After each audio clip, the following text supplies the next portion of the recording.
2023 regular meeting of the Morris Plains Planning Board. Please stand for the pledge of allegiance, please. I pledge Allegiance to the flag of the United States of America and to the republic for which it stands, one nation, under God, indivisible, with liberty and justice for all. I hereby announce that this meeting is being held in accordance with Chapter 231 of the Open Public Meeting Act. Proper notice of meeting dates has been given to the Morris Newsfeed and the Morris County Daily Record and posted on the bulletin board in the Borough Hall. This meeting is a judicial proceeding. Any questions or comments must be limited to issues that are relevant to what the board may legally consider in reaching a decision, and decorum appropriate to a judicial hearing must be maintained at all times. Roll call, please. Mr. Ordensburg. Present. Mr. Berger. Here. Mr. Bezel. Here. Mr. Rogers.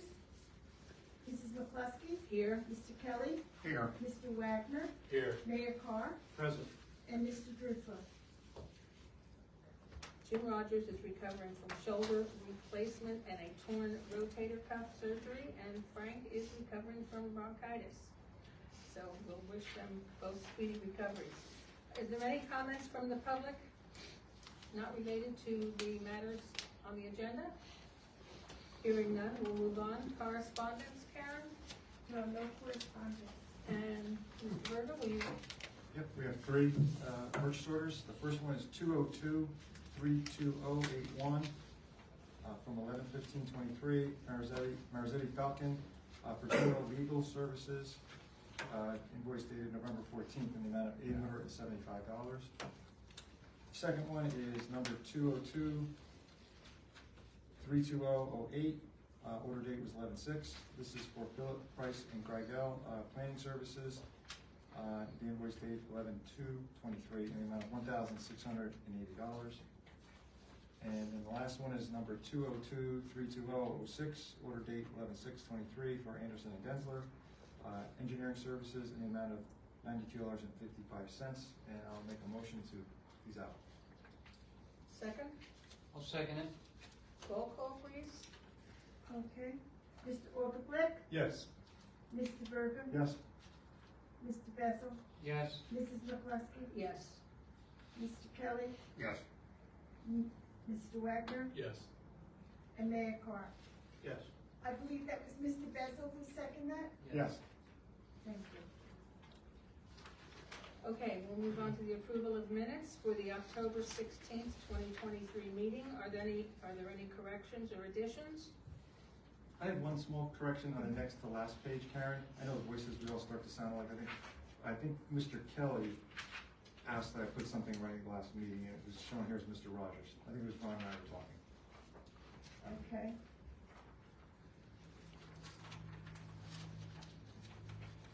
Any other corrections or additions? Madam Chair, I have two corrections. Yes. On page 242, where it says other, about halfway down the page. Second line where it says there are 3 additional waivers. I don't have the pages numbered. I'm sorry. I think it's in the Staples. Right by the third page. Where the staple is. Okay. That was Staples. Maybe the number should go on the right-hand side of the page. If you staple them, you can't see them. Okay, what was the page? 242. Okay. Yeah. 242. The paragraph that says other, about halfway down the page. Mm-hmm. Second line, Mm-hmm. where it says there are 3 additional waivers. That word waiver should be variances.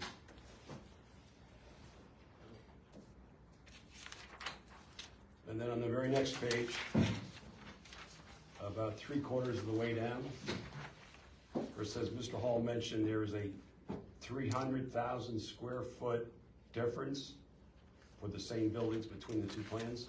That should be 3,000 square feet, not 300,000 square feet. 300? 3,000? 3,000. Okay. Thank you. Any other corrections or additions? Could we have a motion to approve the minutes as corrected? So moved. Second? I'll second it. All in favor? Okay, so it was Mr. Berger and It was Mr. Carr, Mayor Carr, and Mr. Arnold. And, okay. Okay, so we're gonna switch things up a little. We're gonna do the PB 4-23, just because there's no one here tonight. We got a letter from, an email from Mr. Rowland with regard to the application and saying that he expects that the board will deem the application complete based on our planner and and Mr. Hall, and they're expecting to revise the application and notice for our next meeting. So, Leon, do you have any comments? No, nothing other than what my report says. This is just a function that they missed 3 additional variances that are in the L2 overlay zone, and they also missed several design waivers in our site plan design standards. So, as a result of those misses, I'll say, the board should deem the application is complete. Okay, well, we need to have a motion, please, to deem the application incomplete. So moved. Second, Second. roll call, please. Okay. Mr. Augenbryn, Yes. Mr. Durga, Yes. Mr. Bezel, Yes. Mrs. McCluskey, Yes. Mr. Kelly, Yes. Mr. Wagner, Yes. and Mayor Carr. I'm really having a hard time hearing his first and second. Mayor Carr first, and I think Mr. Wagner second. Okay. Okay, that was quick. And excuse me, one more question. They have to renotice for the next meeting. Yes. That's what I'd like to address. What they have asked is to have essentially a repeat of what they were not able to accomplish today, which is that they'll be scheduled for their completeness at the beginning of next meeting. And if they are deemed complete, to then move on to their actual application. So they're asking for that to be done. And Right. it seems to not, so I think that the board generally agrees with that, but I just want to make sure that that is correct. And yes, they'll be renoticed. Isn't that the same as what would have been on the agenda tonight? That is correct. Okay. But it's not the standard, so I just wanted to make sure that everybody Not the understood. standard to defer it or to bundle? To have the bundle. Okay, So it was gonna be done tonight. Right. But I just wanted to make that clear. Okay, so, I got it, but I don't know if there's anyone in the audience for that application. No. no. Okay, so now we're gonna move on to PB 4-23, I'm sorry, 5-23 Tabor Road Owner. First, we're going to do completeness, and, Leon, do you wanna go over your report? Sure. My report's dated November 14th of this year. Under checklist A, which is the minor subdivision checklist, I'll just run through these items quickly. Checklist item number 8, name of development, waiver requested and granted by the board. Checklist item number 11, flat scale 1:30, required, waiver requested and granted by the board. Checklist item number 18, certification of tax collector, waiver requested and granted since that was submitted. Checklist items number 33B and C, location of bridges, culverts, storm drains on site, waiver requested and granted. Checklist item number 34A through C, waiver requested and granted. Checklist item number 37A through C, freshwater wetlands, waiver requested and recommended. To address this comment, I asked the applicant to submit copies of the previous LOI and the wetlands permits, which they did. Plus, they have to submit those documents anyways in order to get a signed site plan on the site plan, but not this application. So that's been addressed. Checklist item number 38, A through C, soil disturbance, soil erosion control plan, and tree removal plan, waiver requested and granted. Checklist item number 41, stormwater management plan, waiver requested and granted. Checklist item number 42, steep slope map details, waiver requested and granted. And checklist item number 43, riparian zones, waiver requested and granted. Under checklist F, which is the variance checklist, a question for Karen Coffey: has the applicant paid all fees and escrows in regards to the variances requested? Yes. Okay. Checklist item number 13, zoning officer's decision, waiver requested and granted. Checklist items number 17 and 18, both waiver requested and granted. Checklist item number 19, text of existing rights-of-way and easements, waiver requested and granted. Checklist item number 23A, proposed and existing building information, waiver requested and granted. Checklist item number 24A through G, waiver requested and granted.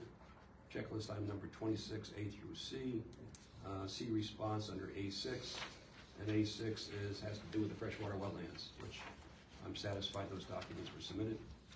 Checklist item number 28, special reasons, waiver requested and granted. Checklist item number 29, steep slope map details, waiver requested and granted. And the last item, checklist item number 30, waiver, riparian zones, waiver requested and granted. So based on the above, I recommend the board grant the remaining checklist waivers requested and deem both the minor subdivision and variance applications complete from an engineering viewpoint. Okay, next we will have the report of our planner, and tonight we have with us Jessica Caldwell from Jessica Caldwell and Associates.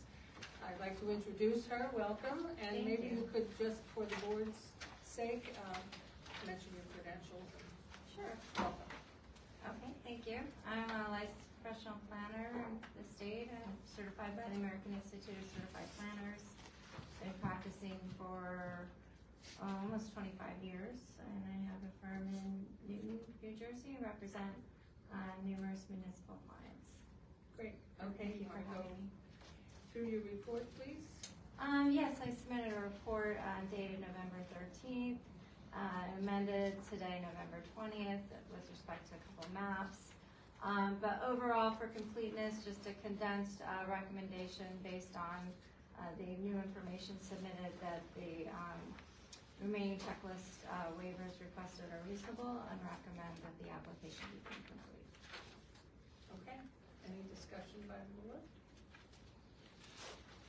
No? Could we have a motion to deem the application complete and grant the waivers? I'll have the motion. Second? Second. Roll call, please. Okay. Mr. Morgenthau? Yes. Mr. Verga? Yes. Mr. Bezel? Yes. Mrs. McCluskey? Yes. Mr. Kelly? Yes. Mr. Wagner? Yes. And Mayor Clark? Yes. Okay. Good evening. Good evening. Good evening, Mayor and board members. Before we get started, we do have some, we're going to have an executive session at the end of the evening, so we don't want to go past 10:30. Okay. And I hope, we'll accomplish it before that time. It is Just our to let you plan know. to be very efficient in this Excellent. application. Excellent. My name is Nick Graciopi. I've been here before in our never-ending quest to make this the perfect application. So, Getting there. slowly but surely. And I'm representing the applicant, Tabor Road Owner, LLC. And tonight, why we're going to be efficient is because, as you know, we've been granted site plan and variance and some waivers in the past. Tonight, all we're asking for is for a subdivision. Take this one lot and subdivide it into 3. No site improvements are requested at all as part of this application. And so I'm not going to bore you with my testimony. I'll let Matt do that job. With this, Matt is our engineer, and we'd like to get him sworn in and write to his testimony as to the civil engineer. Just 1 second. Karen, are all the escrows paid? Excuse me, yes, and all the notices are. And the notice, you have proof of mailing? Okay. Go I ahead. just would like to thank Ms. Coffey because she's so helpful on all the submissions and all the checks. They're not so easy to figure out a lot of time, and I know she works with Linda Hurley, who's my partner, and others in our firm, and she really helps us a lot in, getting through the logistics of filing an application. So I just wanted to just commend her for helping us out in that. Well, thank you. respect. Thank you for letting us know, and thank you, Karen. Thank you. Please raise your right hand. State your name, spell your last. Matthew Welch, W-E-L-C-H. I'm a senior project manager with Line Engineering, located at 300 Kimball Drive in Parsippany. You swear or affirm the testimony you will be receiving before this board will be the truth, the whole truth, and nothing but the truth, so help you God. I do. Proceed. Now, would you give briefly your credentials to the board and let them know whether you were appeared accepted as an expert already in front of this board and other municipalities? Certainly. I received my Bachelor of Science in the field of Civil Engineering from Dreutzler Polytechnic Institute. I'm a licensed professional engineer in the state of New Jersey and several other states with over 18 years experience working on land development projects. I've been qualified for over 50 land use boards, including this board about a year ago. We were here on the prior application. For the record, in addition to being a civil engineering, I'm also a professional traffic operations engineer and a licensed professional planner. However, my testimony tonight will be solely based on the civil portion. And you've appeared before this board? I have. Before. Okay, thank you very much. Does everyone agree that we should accept him as an expert? Thank you. So, Thank you. Matt, would you give the board the benefit of the engineering details that went into choosing the subdivision lines and the variances that we're requesting? Certainly. And just to kind of, as I'm talking, I'm going to bring up just one plan that was submitted as part of the application. This is sheet CS 211 from our civil plan set, dated October 2nd, 2023. As the board is aware, we were here a year ago for preliminary and site plan approval. This is block 151, lot 2.01, located at 201 Tabor Road, in the Research Laboratory L1 zoning district. The lot is 66.6 acres, and for most of its history, at least recently, was used as a large corporate office campus. We were here about a year ago. We got approval to construct 2 new warehouse buildings, totaling approximately 494,750 square feet, maintain the existing office building, parking, access, utility infrastructure, improvements to the traffic signal, some off-site drainage improvements, and we have achieved all of our entitlements. We actually have a pre-construction meeting tomorrow with Mr. Hall. So very much looking forward to seeing that project finally break ground and move forward. In order for the project to move forward, and as a condition of financing, we are required to subdivide the property to have each building on its own lot. So we worked with our surveyor, Jim Sands, over at Control Point to develop lot lines that really achieved a couple objectives. First, we want each building on its own lot with its own compliant parking, compliant ADA, compliant EV on its own lot, and we've achieved that for all 3 of the lots. We also want the lot lines to logically follow the proposed improvements, right? Not just drawing 3 lines. They have to try to follow the access aisles and circulation elements and utility infrastructure. And last, to the extent that we could, we want to have each lot try to meet the zoning regulations. And we were able to achieve that with the exception of 3 new variances that are proposed. As Nick stated, there's no physical changes to the previously approved site plan or infrastructure, and all of the previously approved variances and design waivers, there's no changes to those either, but there are 3 new variances that I'll cover in my testimony. So just kind of working left to right across the page. Lot A is approximately proposed to be approximately 25.5 acres, of which will contain building A, its associated parking, as well as the site access and a lot of the utility infrastructure that's in the northeast corner of the site. There's some number of JCP&L substations and a pump house that formerly served the entire campus. And for Lot A, all as proposed, all the bulk zoning dimensions are in compliance. Again, all these caveats are going to be with the exception of any variances and design waivers previously granted by the board. Lot B is a central lot. It's about 28.5 acres, includes building B, the associated parking. Lot B has 2 variances associated with it. The first is a variance for parking setback. 25 feet is required and 12 feet is proposed. That 12 feet occurs along the central drive aisle. So in developing this, we kept the entire central drive aisle that serves access to the site on Lot A. The reason is traffic signals are already on Lot A, so it made sense just to maintain that driveway on Lot A and have an access easement to Lot B. However, in order to do that, we did result in a 12-foot setback between that subdivision line and the trailer parking stalls in lot B. So that technically results in a parking setback variance. And this variance is, and all the variances are internal to the site, right? Correct. None of them affect the perimeter of the site. Correct. And again, these lot lines, I mean, it's on paper, right? Driving by the site, the idea is it will still look as one cohesive development. And then the second variance, unfortunately between building B and the existing office building, we didn't have enough room to get both side yards compliant. So each of those has its own side yard variance. So on the lot B side, that side yard setback is 65 feet, where 100 feet is required. And on the lot C side, it is 47.9 feet, again, where 100 feet is required.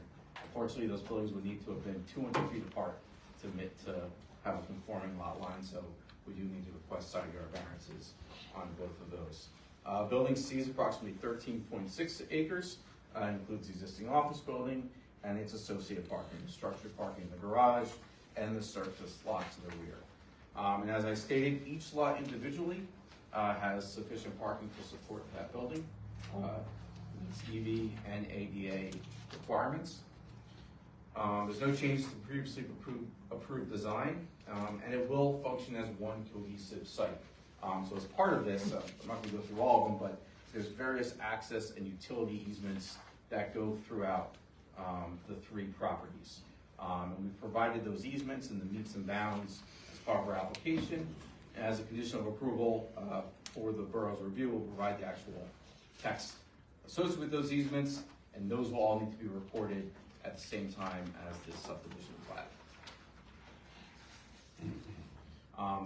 Any existing easements are going to remain. There's a number of conservation easements. There's an electrical easement that services the Honeywell site to the south. So obviously any existing easements on site will remain, and then we'll overlay that with new easements to support the spaghetti network of new utility infrastructure.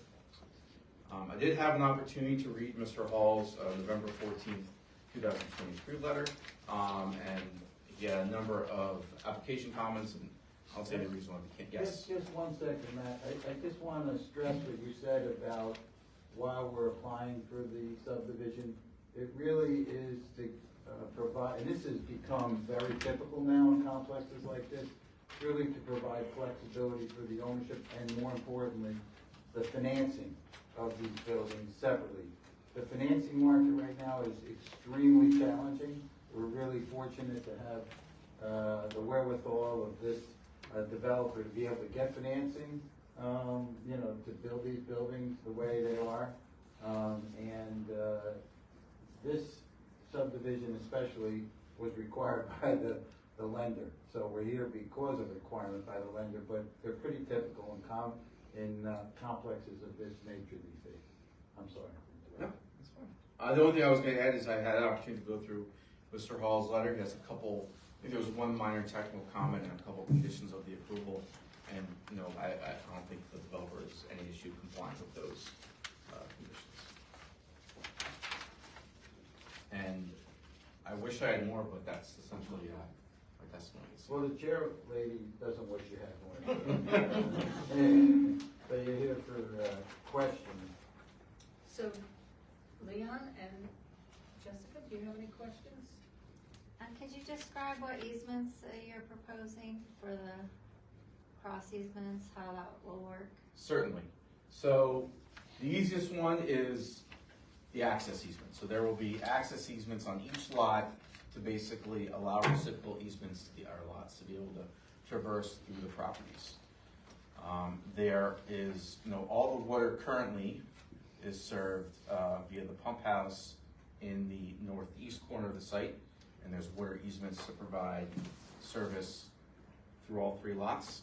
There's electrical easements. Again, JCP&L's power comes in that northeast corner, and there's electrical easements throughout the site to continue to provide power, as well as gas, sewer, and telecom. So again, the idea is all of the utility infrastructure proposed as part of the original application can remain, and then these easements will basically allow the entire campus to continue to function as if it was So that would include parking, could go anywhere on the site, or is that going to be restricted to some? So the intent is that parking would remain, and one of the reasons why we kind of drew the lot lines where they were is that the parking required to support each building is located on its lot. So the intent is that access would be crossed between the properties, but parking would be, each lot gets its own parking. And that kind of helps with tenanting the buildings too. And as far as the location of like EV charging stations will stay the same as it was in the. Correct, no changes per the Approved approved application. plans. Thank you. Matt, are you providing the testimony on the variances? Mr. Woodruff's gonna provide this. Okay. Now, the three lots are compliant in terms of EV stations and ADA accessible handicap spaces? They are. And just to clarify on the EV, as was stated in the planner's letter, so we're required to provide new make-ready stalls for Building A and Building B, as these are new buildings, new parking areas. Building 185 and its existing parking isn't being modified, so the EV requirement doesn't apply. So to the extent that they apply, yes, all three lots are in compliance. Now, as you know, the Southeast Morris County MUA put out a letter dated November 14th. Yes. The same day that my report was issued, so otherwise that, I would have made reference to that report in my letter, but they crossed in the mail, so to speak. In that report, can you outline what the Southeast Morris County MUA is looking for your applicant to do as relates to water surface for these three lots? Correct. So the request made by SMCMUA is, as we currently have proposed, we're using the existing service to the pump house to serve the entire campus. And that pump house was originally designed to serve a much larger campus back when Pfizer was there. It has more than enough capacity to serve these three buildings. And we want to continue to use that existing infrastructure to serve these three buildings. What SMCMUA is requiring, or asking for, is that each of these lots be individually served. One could be served by the existing water connection, but the other two would need to have new service from Tabor Road. That's what they've requested. We're still in discussions in terms of how we can appease them, if we're going to just kind of do what they said, or maybe come to some compromise. Obviously, in order for the subdivision to be recorded, there's water easements associated with that, so we can't obviously finalize those easements until we come to terms with SMCMUA. So I think as a condition of approval, we'll obviously have to appease SMCMUA before it can. And really, it's really important to us because our client now is at the point where it's ready to sign a construction agreement to get started on the construction. And that's really the last, obviously we have some logistics, we have to do the easement agreements, et cetera, but we'll get that done in short order. The last piece before we can start construction is getting SCUMA comfortable and getting an agreement with SCUMA. Leon, that's a state road there, correct? Correct. That was just paved recently, a year or two? That's correct. Is there a moratorium on that road? I don't want to speak for the DOT, but there may be. We have our DOT permits, and DOT allows sites that need new utility connections to get them. Now, that's another thing. The water line on Tabor Road is on the other side. So having new connections is going to require to go all the way across Tabor Road to tap into that main. So again, another reason why we prefer to use the existing service that can fully service the campus. Right, and obviously we can't get started on the construction and get the contractor going until we know which way, what we're building in terms of those infrastructure. Yep. So are you having a meeting with them? We're trying to. We're trying to. Again, this letter just came out Wednesday, Thursday. So we've been having some. Came out last week, and we had to do a lot of due diligence on our side to figure out what we can propose, what we can compromise with, what's most efficient. And now we're there, and that just happened today. So next stop is SCUMA, and see if we can get a meeting to discuss how to make them comfortable. Absolutely. I just wanna clarify some things, make sure that I got it right. I think I have 3 conditions. That you can't perfect the subdivision until the easements are finalized on the water, what's gonna happen. It's a condition of approval that you're gonna have to satisfy the MUA for the subdivision. And construction will not start until the MUA is satisfied. Well, That was, I just wanted to make sure. I would think any construction that's starting is gonna be at the developer's risk. Because, right, he's not gonna wanna, if you start to ordering pipe. I'm just saying, because that sentence was uttered, I wanna see it. Yeah, I don't think the start of, there's definitely a lot of work that can occur on site before those pipes need to get installed. So, again, it's ultimately gonna be up to the developer in terms of how he wants to proceed.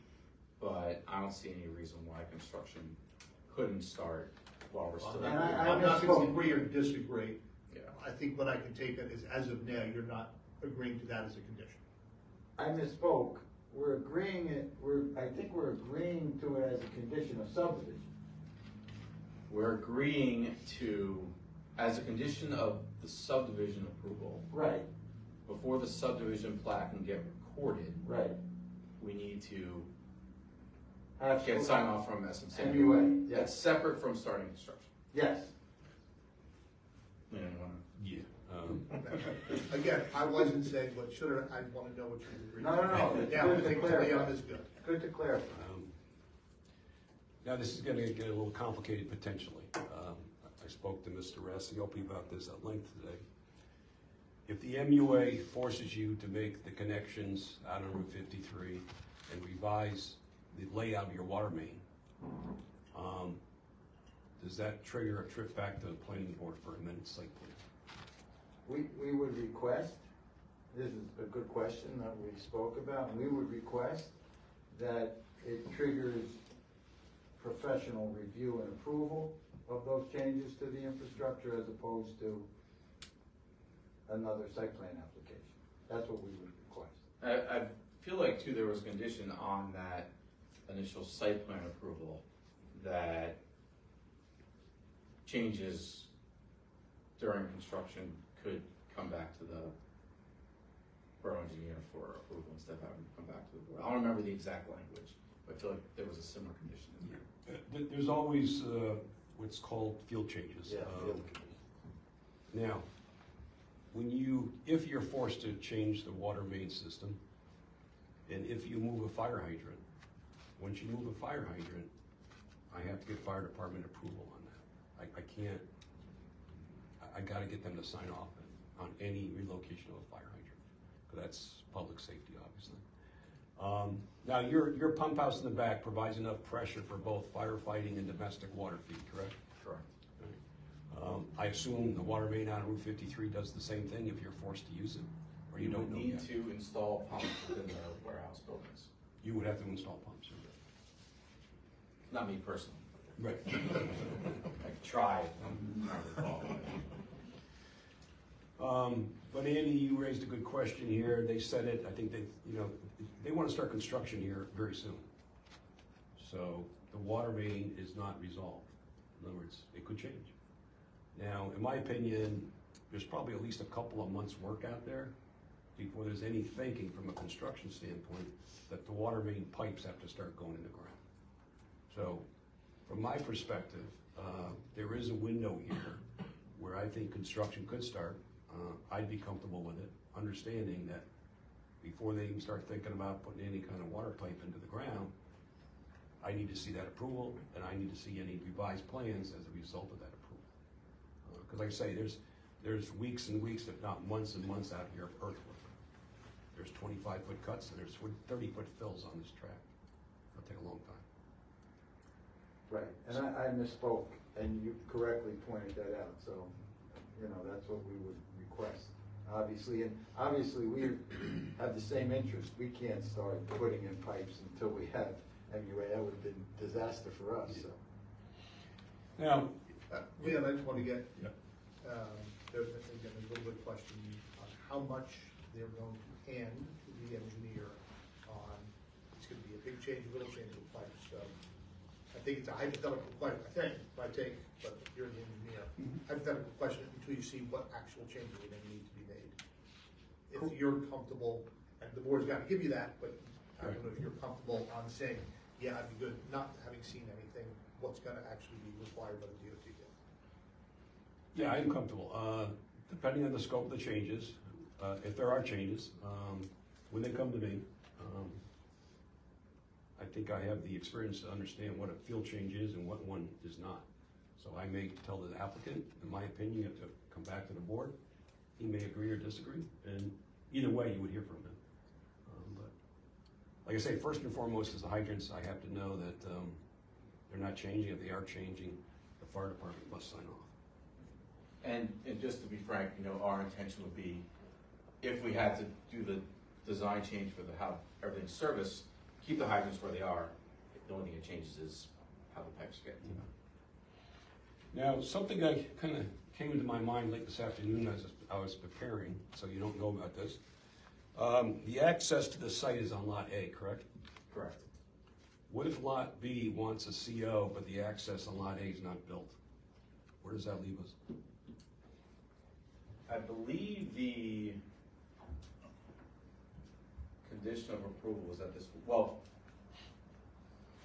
Lot B can't get a CO without access. I also feel like it was a condition of approval that, like, this wasn't proposed as a phased project. Everything was going to get constructed. Everything's gonna get constructed, both buildings, all the improvements before the first building CO? I believe that was the condition of approval, since this was proposed as being a phased project. Yeah. That's important because once these lots are created, you can sell these 3 lots to Santa Claus, whoever you wanna sell. People can develop at different rates, and all of a sudden, Lot B wants a CO, but the access on Lot A is not built. Again, these lots can be sold to 3 separate entities. I have to make sure that these types of scenarios are covered. Yeah, the access has to be constructed. You can't have access, a building can't get CO if it's not accessible. So this goes to me again, I want to state, I think what you said, that a condition of approval is that there's no CO until everything is built to your satisfaction. Yeah. The first CO cannot be issued until all the site improvements are installed. If the applicant's comfortable with that, that takes care of that. I apologize, I missed that last part. That's how I understood it. That we can't request a CO on any building. The first CO we cannot request until all the site improvements are complete. Yeah. That's how, this was not a phased project. It was not designed that way. Okay. And that's what we're living with. The COs may still be requested at separate times, Right. but the site infrastructure needs to done. be in place, Including the off-site drainage. including the off-site drainage to Greenwood Road, yes.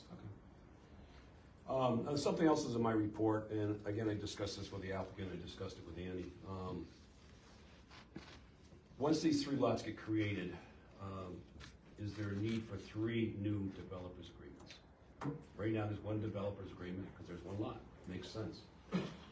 Now, keeping in mind, again, once the lots get created, they can be sold to a totally different entity. Maybe the applicant's intention to build on all 3 lots himself, but he could change his mind tomorrow and sell the lots. So I'm of the opinion that there is a need for 3 new developers agreements, 1 on each lot.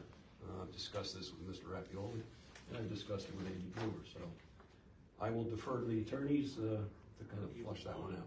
Yeah. So this is more important to us than to you, I think. So we're suggesting that the developer's agreement gets recorded on the entire property, the one we have now, on the entire property before we get started. That means every lot, once we subdivide, has to comply in total with that developer's agreement. We're suggesting, just from a timing mechanism, because the last developer agreement took a little bit of time, that we're gonna want these 3 separate developers agreement, and so are our lenders, if we have separate lenders. So we would ask that we can request, which we will, for 3 separate developers agreement at some time in the future, which we're going to do because it benefits us, I think, more than you, as long as you have your developer's agreement recorded on the entire site prior to the subdivision. Defer to Leah, I'm trying to think if there's anything that would be new in the 3 degree developer agreements that we did cover. So what's contingent, and what's the, do you have an end point, the point by which those 3 have to be done? Because in order for the board to. We're gonna move on quickly because it's important to us. I think every redeveloper in the world has said that. No No doubt. But But I need something to, the board, I shouldn't say I, the board needs something to enforce, so once that's filed and everything else, they have no more leverage, so it's gonna have to be a condition, it can't just be a nice thing to do. But the question is, just don't make it a condition of subdivision, because we're gonna do it. I know Mr. Horan has taken a little time on this one, so, you know, I don't wanna not meet a deadline because I'm waiting to hear from, you know, the town attorney. So. Condition to CO? Yeah, fine. That's something? We want And it. I don't mean to put you on the spot, I'm No, trying to figure condition it out. of CO, fine, yeah. Yeah, We better have it before the rather CO. than later, Yeah. it's better. Yeah, better for us too. Well, that's obviously the latest it can be. Yeah, okay, let's move back when it should be then. Right, I guess I want to give that a little bit more thought, and maybe discuss it more internally with the attorneys. Okay, so it's gonna be a condition and the timing, we'll come to an agreement. Yes. Okay. I know, right. I can't promise. You mean we'll draft, we'll have a draft, yes. So the first one, on the whole thing gets, That's gonna be filed. that's gonna be filed, and then we'll do the 3 Yeah, separate. and if you wanna pick a date, But that may be in 2 months or whatever, month, whatever it could be, whatever it is. yeah. Nick, what were you about to say? Go ahead. I was gonna say, we're willing to submit our drafts. You can pick a date a couple of months out, we'll submit our drafts. Yeah. And then it's up to you to make your comments. Okay. 60 days? Yeah. For sure. Okay. What? Yeah, it'll be some changes, right? Andy, what's your feeling on this? Is there something we're missing here? No, he said, on the outside of having it before they get a CO, you know, that's the absolute latest we can agree on. We're gonna have to agree on something earlier. I think everybody's willing to do is just find out what the earlier Yes. is. And we'll submit our drafts to you within 60 days. And I'm not sure how we resolve this. I guess, again, if there's a substantial change to the water main layout, the wet taps out of Route 53, basically a new water main layout altogether. Is the board comfortable with my judgment saying I will either approve it as a field change, or if I'm not comfortable with it, I will direct the applicant to return to the board for amended site plan? Is everyone You're comfortable? knowledgeable of Yeah. it, Leon, so Is everyone you comfortable have with that, that? you have the power. Nick? I'm comfortable. Leon asked me, am I comfortable with him reviewing? The answer is yes. Okay. Okay? Any other questions? I do have one question. I know Leon kind of alluded to it, but the off-site drainage, can you just go through that a little bit in detail? I know there may be some members of the audience that have a concern for that back there, so. Certainly, and this goes back a couple approvals, but there's an existing drainage that goes from the rear of the site, between 2 residential properties to Greenwood Road. And part of the improvements include putting a new 24-inch perforated pipe within there, and that required a separate DOT permit, which was obtained and actually provided as part of our subdivision application. DEP. Sorry, what did I say? DOT. I know what you meant. DOT was another issue, but we finally got through it. Yeah, separate DEP permit, which was obtained, copy provided to the borough, and those improvements will be constructed as part of this project, and obviously need to be completed prior to seal. Is that part of site work or not? Yes, part of the site work. So that'll be completed before there's any CO issue, or? It would need to be. Yes. Right, okay, okay. Do any of the board members have questions? Okay. first a comment. I'm not clear how it benefits the lender to have this subdivision based on tonight's discussion. It seems exhausting for you, but I don't think it has anything to do with us.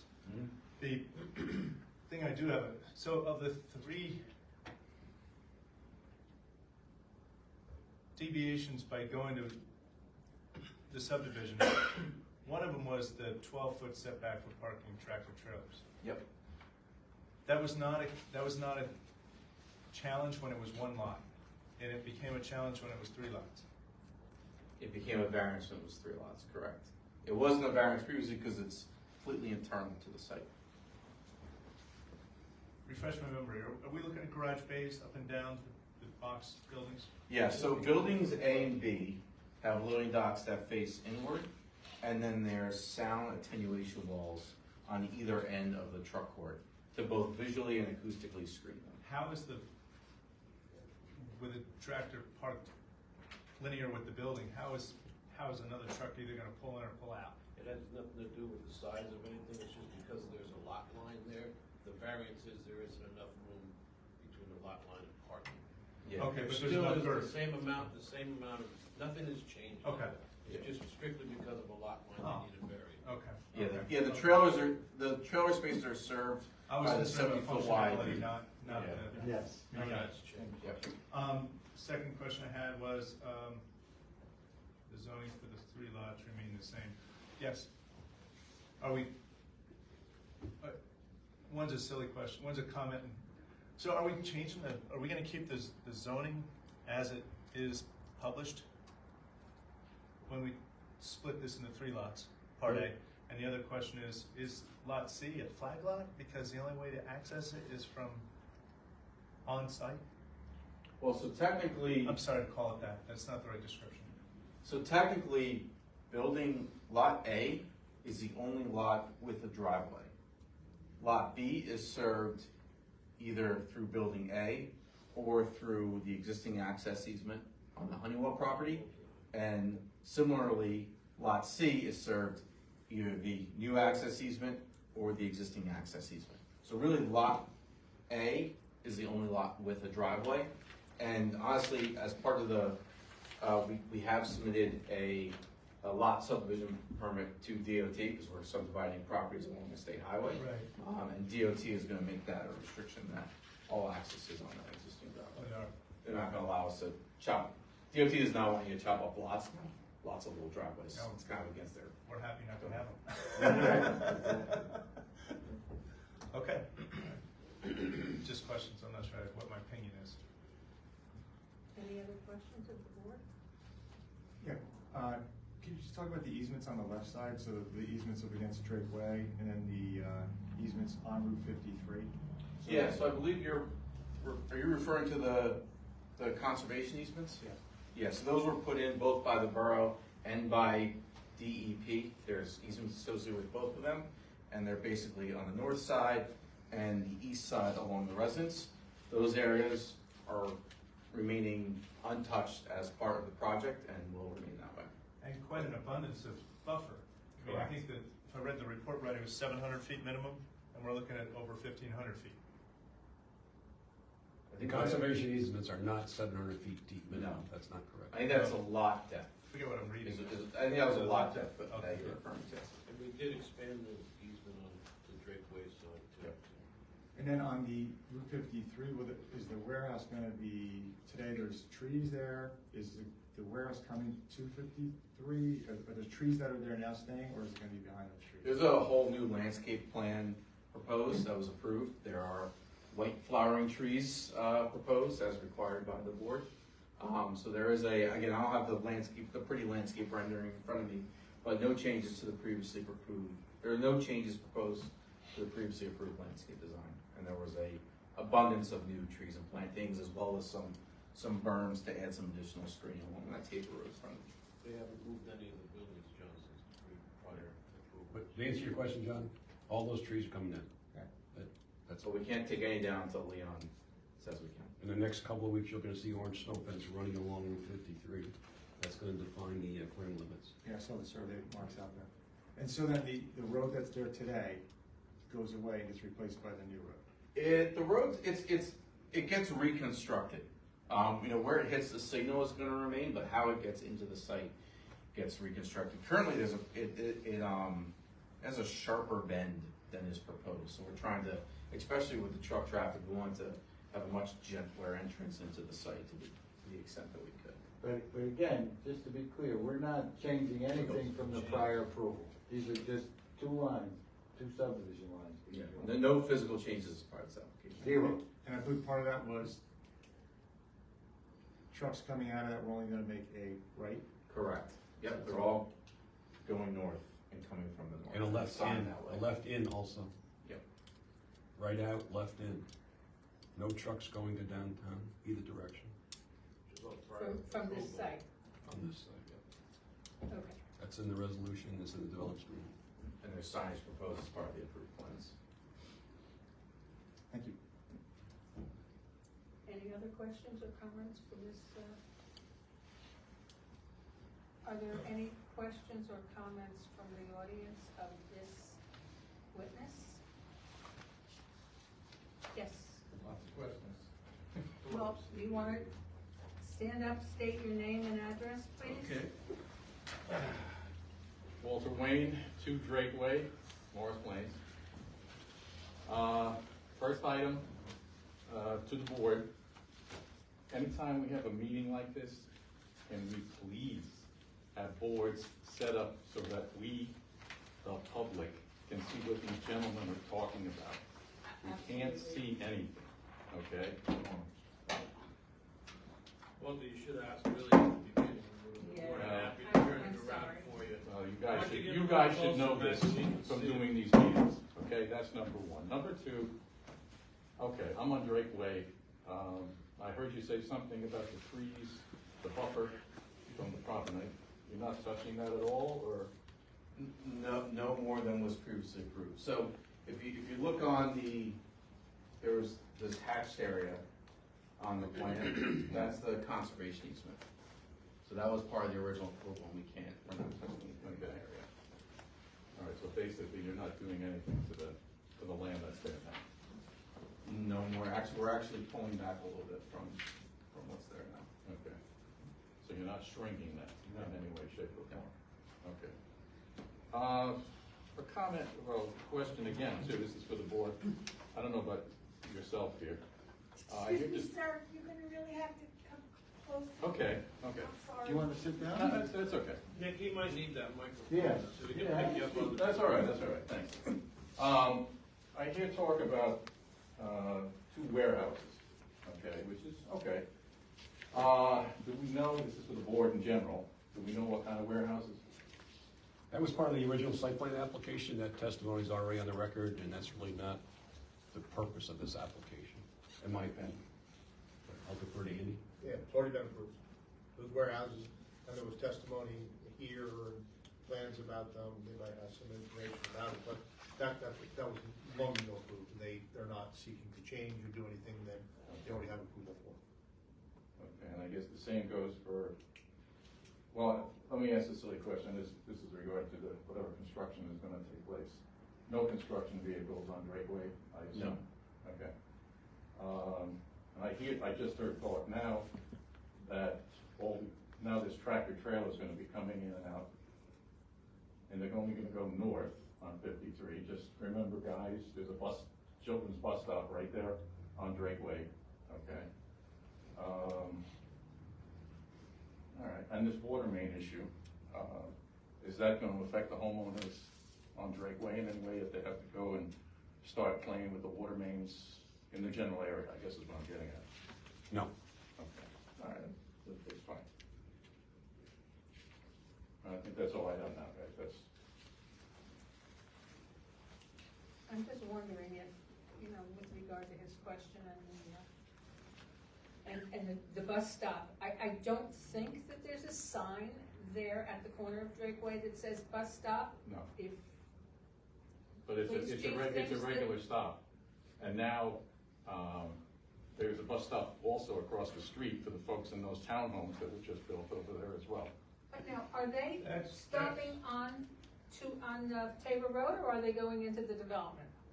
I couldn't tell you. I think they're going That's, into the that development. all is gonna, that changes year by year, but that is because of construction. If they still are stopping on Route 53, I'm not sure whether they moved it. Well, I know for Drake, they do stop right at the corner.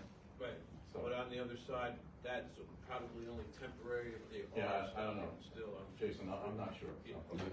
We'll look at that. I mean, if you think it's necessary to put one of those bus stop signs, we can look into that.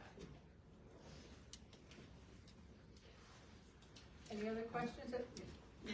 Come forward, Jan, and Hi, Jan McCabe, 23 Greenwood Road. Thank you for mentioning the offsite drainage. So the offsite drainage is going to go out onto Greenwood Road. Could you explain that? Correct, yeah, so under existing conditions, the site, or a decent portion of the site does drain to a wetland area, and ultimately it's gonna be to Greenwood Road. So as part of the prior approvals, we understand there's some issues with that easement. There's several improvements, notably a new pipe going through there to help better convey. Does it go out to the It sewer? won't drain into the street. It goes out, there's an existing catch basin on Greenwood that goes out there. Okay, you said it's between two properties? Correct. Can you tell me which ones? The Zuriak and the other. Okay, I just wanted to make sure. Yeah. And then is somebody, who's responsible for maintaining, I guess, that catch basin? The borough. The Borough? Yeah. Okay, so if there's ever a problem, we would contact the borough? Okay, thank you.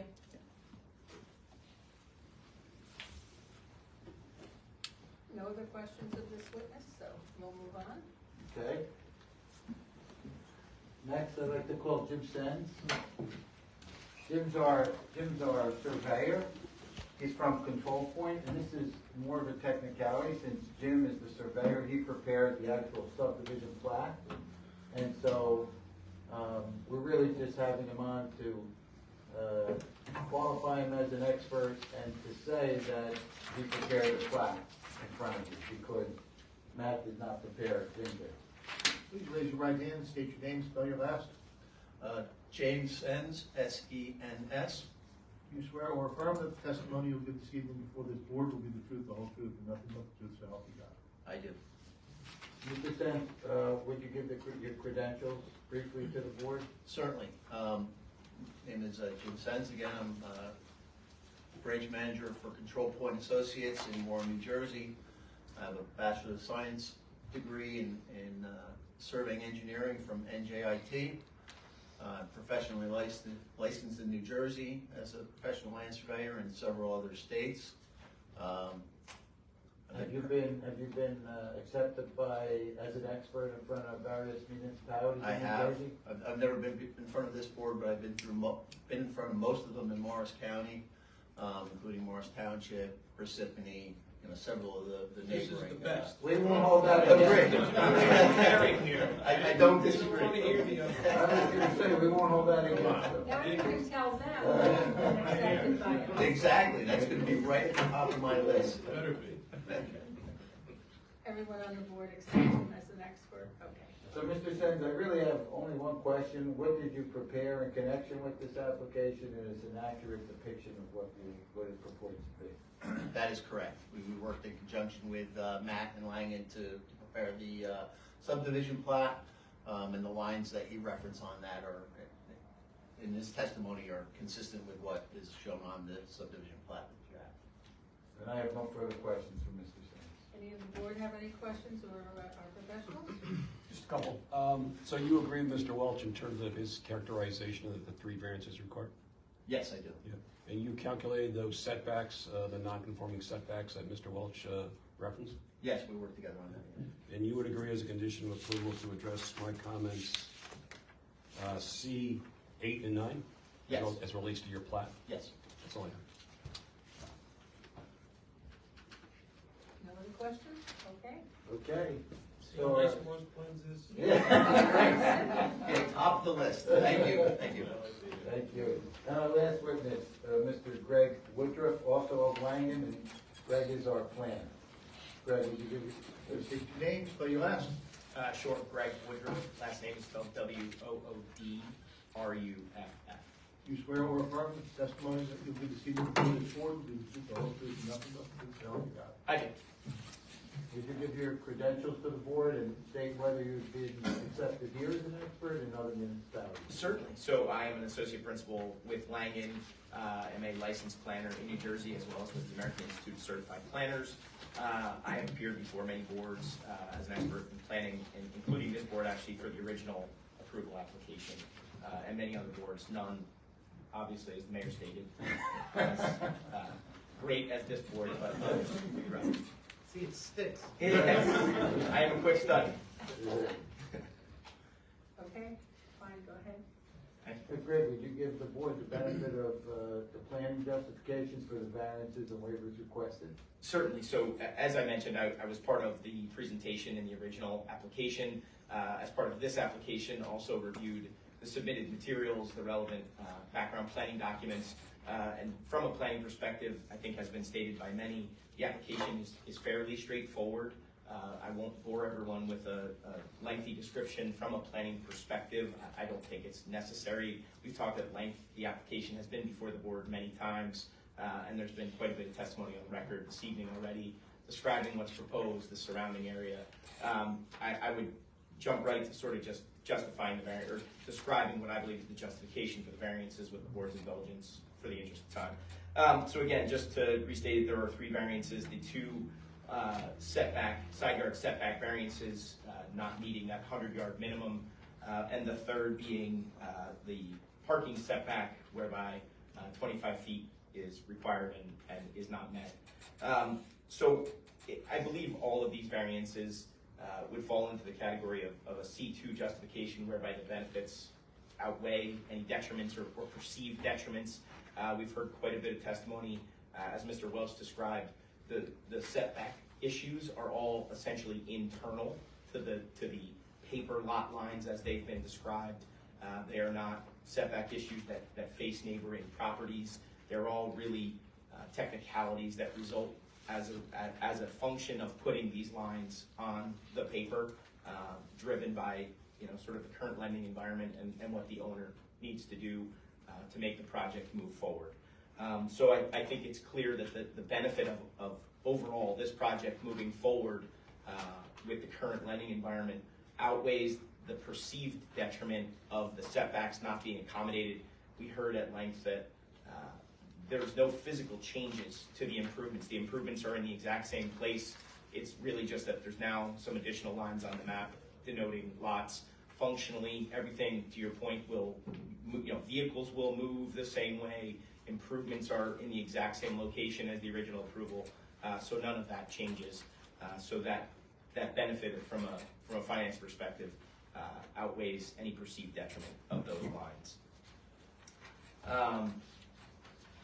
Relative to the purposes of zoning, the statewide purposes of zoning, I would argue that Purpose G, to provide sufficient space in appropriate locations for a variety of uses according to environmental requirements to meet the needs of New Jersey citizens, is a purpose that's furthered here because the variance relief would obviously allow for the effective reuse of this property.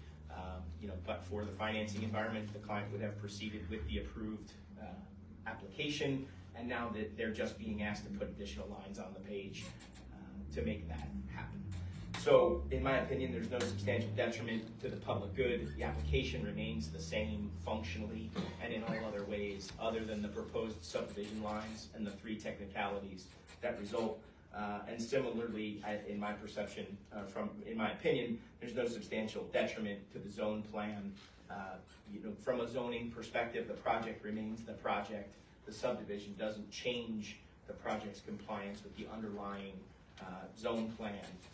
And therefore, in my opinion, I would argue that the variances are justified and could be granted by the board. I have no further questions.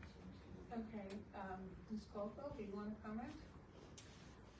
With respect to the overall development, does adding the subdivision, or if the subdivision were to occur at the beginning along with the development, would that have changed your opinion on the planning proofs? And I guess I just wonder about the idea of coming back later and saying these don't matter. You know, is there something in there that? Hard to say. I would not say so. I mean, we are where we are, so it's hard. Right. I don't know what the circumstances under which it would have been, the subdivision would have been proposed from the beginning. So I would say we are where we are. The applicant would have been happy to, you know, construct the project as if no subdivision, with no subdivision. So from a planning perspective, again, I think, especially you asked at length about the easements, access, things like that, the utilities. So with all of those in place functionally, it's not uncommon for, you know, complexes like this to necessarily be eventually owned by different owners, but I don't think functionally it changes anything from a planning perspective because it will function the way it was originally designed and intended. And that's really for the campus style of development, and that's why everything still works together, because that's not being changed. In my opinion, yes. I guess that's what I'm trying to say, yeah. Okay. All right, thank you. Thank you. Would you have laid out the project differently if you knew going in it was an application for site plan and a 3-lot minor?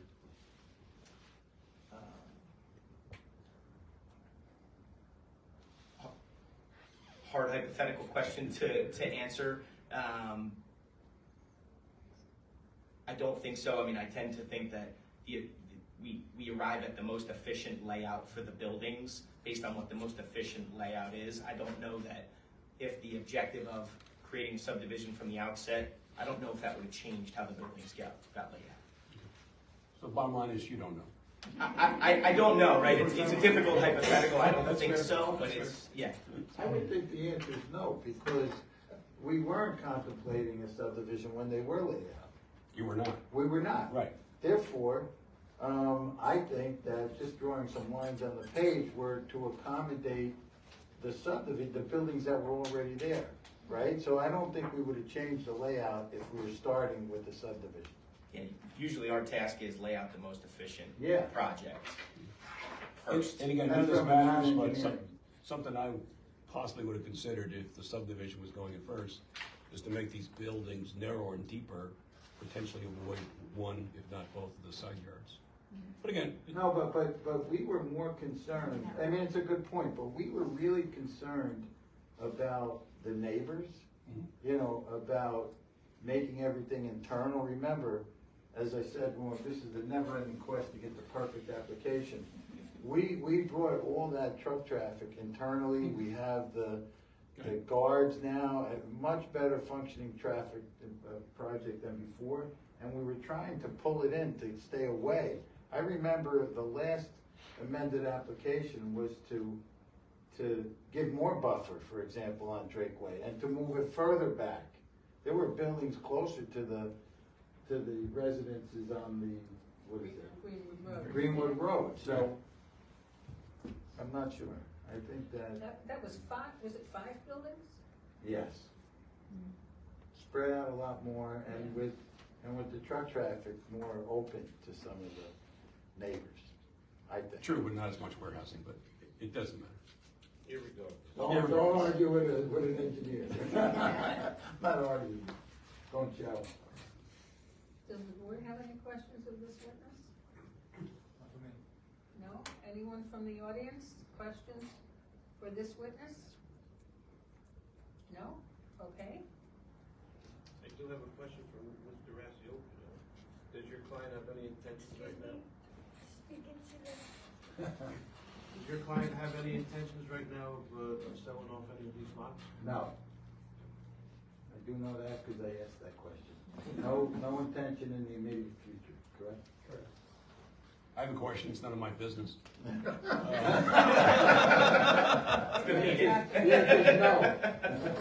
Is the financing for all 3 lots the same entity or 3 different entities? So the financing for tell me if I'm wrong, but financing for the 2 lots that we're building, the warehouses, is the same lender. Okay.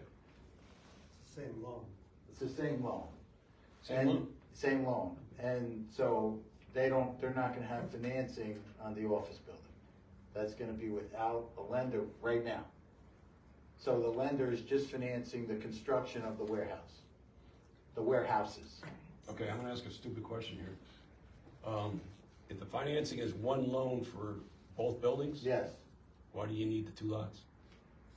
Well, to provide the flexibility later on. So at some point, we may wanna, this is construction financing.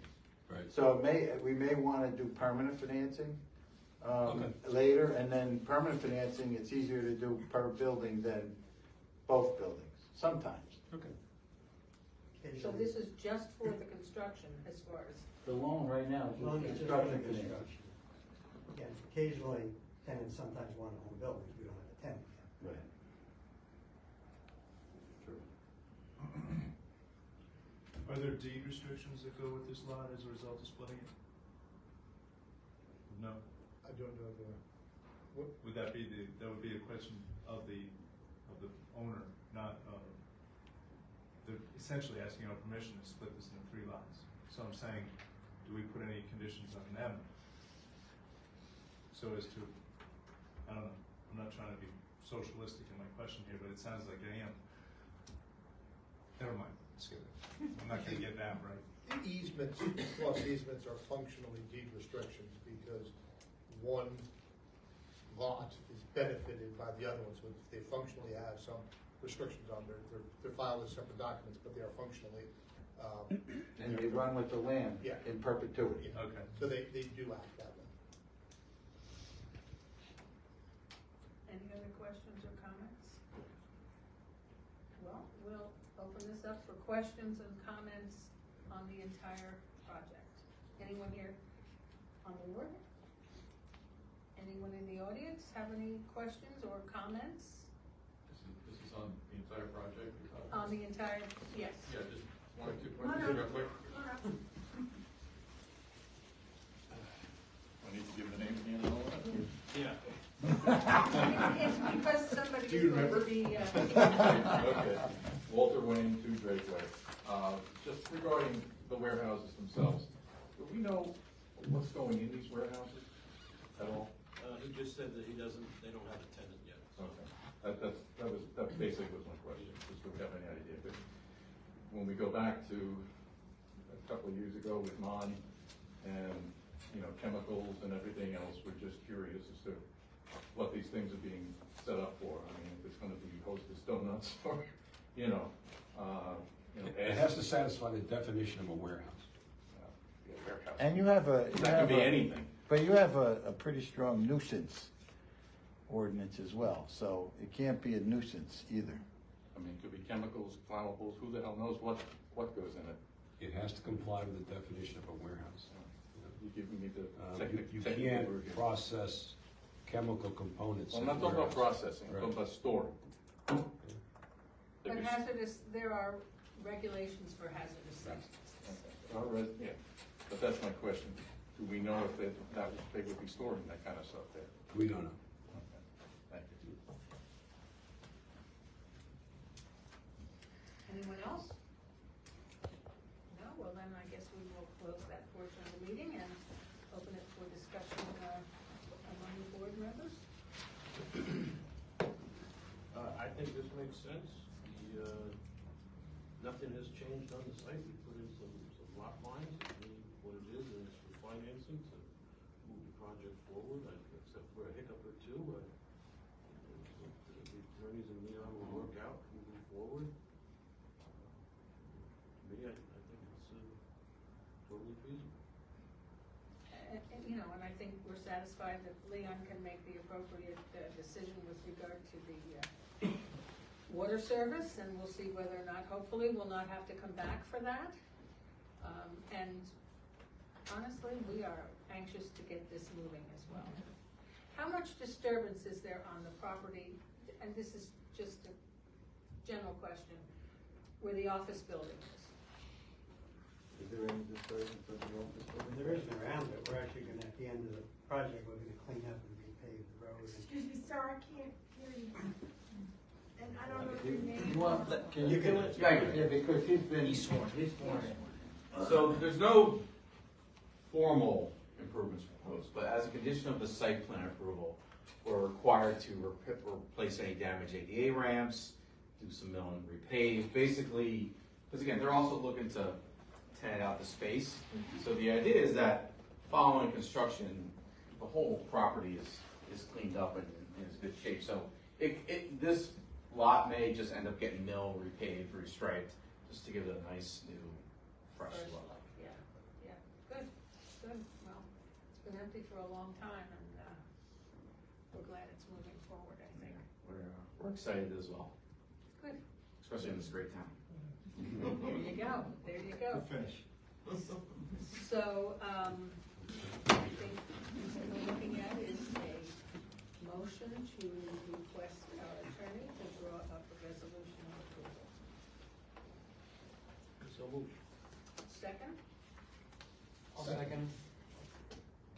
could we have roll call, please? Okay, I just wanna make sure, is it a draft resolution or a memorialization of a No, resolution? a draft resolution of approval. And it's Mr. Mayor Carr and Mr. Kelly. Okay, Mr. Augenblick, Yes. Mr. Berger, Yes. Mr. Bezel, Yes. Mrs. McCluskey, yes? Mr. Kelly, Yes. Mr. Wagner, Yes. and Mayor Carr. Yes. Thank you. The next meeting is The next meeting is, yes, it's 3 weeks from now. We'll do deliberate speed, if people don't normally ask things of Karen, but if I can get the minutes as soon as possible, may help on some of the testimony, Bye. and I'll be moving it along. Thank you very much. Thank you. Thank you Leon, again. I guess I'll be talking to you about that. Have a good Thanksgiving. Yes, Thank you too. And look. We got an hour and 45 Yeah. minutes. I know. Spare, for God's sakes. You want to stay or? Give us a target, what it is. You can watch the, get on for Monday Night Football. Yeah.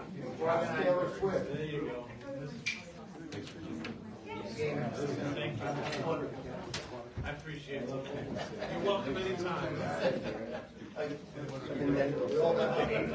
Sorry to hear that.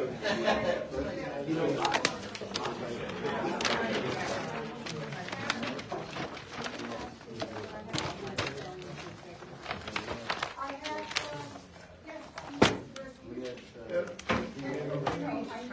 read what it says for the executive session. Oh, that's what, you do. All right.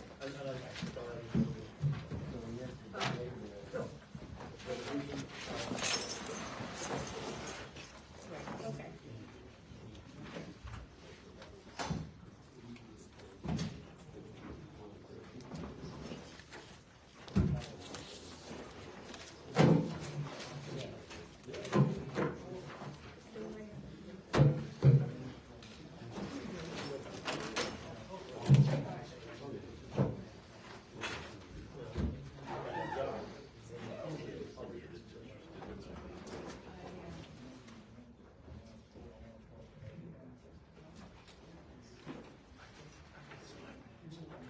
Yeah, I'll talk to that.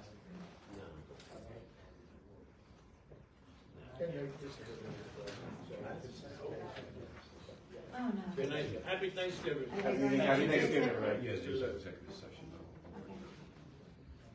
Okay, resolution authorizing closed session pursuant to the Open Public Meetings Law. Be it resolved by the Morris Plains Planning Board in the County of Morris and State of New Jersey on this 20th day of November, 2023 as follows. The Morris Plains Planning Board shall adjourn to executive session in accordance with NJSA 10:4-12B7, being the Open Public Meetings Law, in order to discuss personnel. It is not known at the present time when the matter under discussion will be disclosed. Thank you very much. Happy